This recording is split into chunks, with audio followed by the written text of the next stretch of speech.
in major U.S. newspapers last year criticizing U.S. foreign policy. What would you do differently, Donald? I'd make our allies, forgetting about the enemies you can't talk to so easily, I'd make our allies pay their fair share.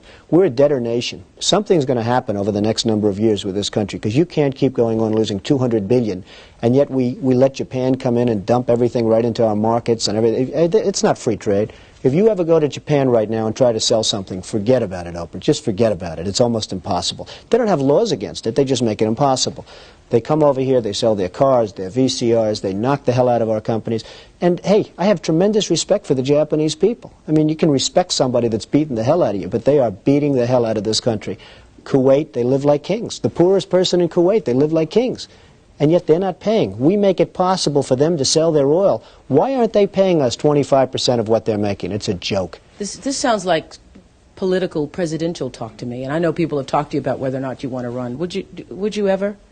Probably not, but I do get tired of seeing the country ripped off. Why would you not? I just don't think I really have the inclination to do it. I love what I'm doing. I really like it. Also, it doesn't pay as well. No, it doesn't. But, you know, I just probably wouldn't do it, Oprah. I probably wouldn't, but I do get tired of seeing what's happening with this country. And if it got so bad, I would never want to rule it out totally, because I really am tired of seeing what's happening with this country, how we're really making other people live like kings, and we're not. What do you think of this year's presidential race, the way it's shaping up? Well, it's going to be very interesting. I think that probably George Bush has an advantage in terms of the election. I think that probably people would say that he's got like that little edge in terms of the incumbency, et cetera, et cetera. But I think Jesse Jackson's done himself very proud. I think Michael Dukakis has done one hell of a job.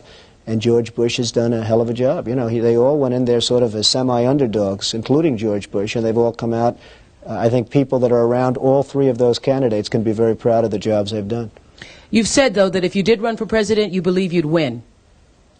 Well, I don't know. I think I'd win. I tell you what, I wouldn't go in to lose. I've never gone in to lose in my life. And if I did decide to do it, I think I'd be inclined. I would say that I would have a hell of a chance of winning, because I think people, I don't know how your audience feels, but I think people